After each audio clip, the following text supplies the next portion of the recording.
Now, this is every parent's worst nightmare. An American mother is sharing this story with parents around the world to try and raise awareness after her son committed suicide when he was scammed in what law officials are calling an epidemic of sextortion cases. Now, 17-year-old Ryan Last was a straight-A student. He was a Boy Scout, and he received a message online from somebody pretending to be a young girl. That online conversation quickly turned intimate, and the scammer sent Ryan a nude photo asking for one in return. And when the teen obliged and shared his own intimate image, the scammer immediately demanded $5,000, or said that she would make that photo public and then send it to Ryan's family and friends. Well, for weeks, Ryan would pay what he could, but then the scammer would demand more, putting so much pressure on him that he ultimately ended his own life. And federal officials are seeing an uptick in cases like this. This is not a one-of-a-kind story. Joining us to break it down is Ariel Levin-Waldman.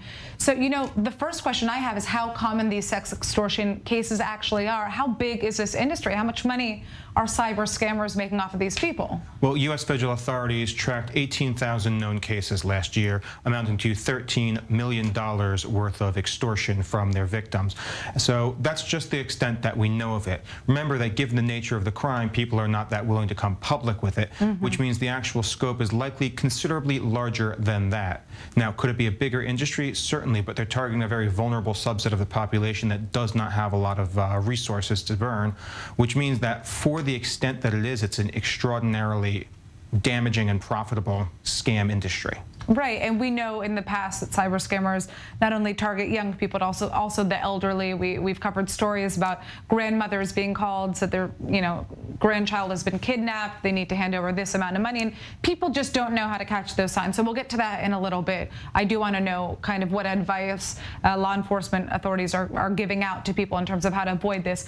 But what are some of the main issues in catching these culprits, apart from the fact that obviously victims don't always want to speak about what's happened to them, like you said? Just tracking these people down on the vast net, how does that work?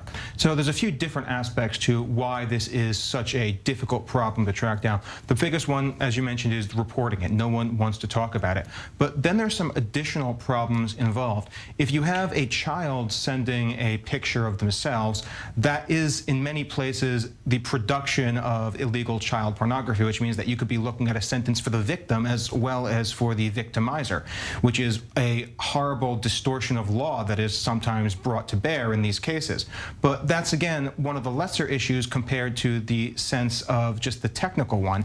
If somebody's doing this off the dark web, for example, how are you going to get a positive ID? It's very difficult to attribute a direct cause and effect and a direct chain of custody for material on the internet that's sent from anonymous accounts to anonymous locations.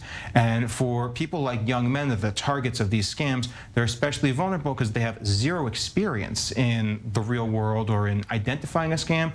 And of course, they're not at their best age for making rational decisions either. Right, we're hearing psychologists talk about the fact that the teen brain just isn't fully developed enough to be able to necessarily distinguish what's going on. But also, I mean, you can understand a young boy like this, he's 17 years old, a cute girl reaches out to him, who doesn't want to believe that that's real, right? Okay, so, what kind of advice are we hearing from law enforcement in terms of how to spot these types of scammers? And is there any kind of education that's being given to young people? How are they dealing with this? So that's a very interesting question. Back only 10 years ago, there was a common joke on the internet. Men are men, women are men, and anybody underage is an FBI agent. You can't trust anything you see online. You can't trust anything that anybody sends you. So one of the biggest things that the advice to young people would be is, you don't know who this is. You don't know. In fact, it's more likely than not that this is somebody misrepresenting themselves. You cannot take anything they say for granted, so assume going in that this could be a scammer. It was well known back then that anything on the internet was somebody looking for money through means that were not always the most legitimate. But it's very difficult to explain this to a young child, particularly a teenage boy who sees something on the internet, particularly in the avenue of sex, and he's going to think, well, that's chance. They're not the people you have to target with the advertising, with the messaging.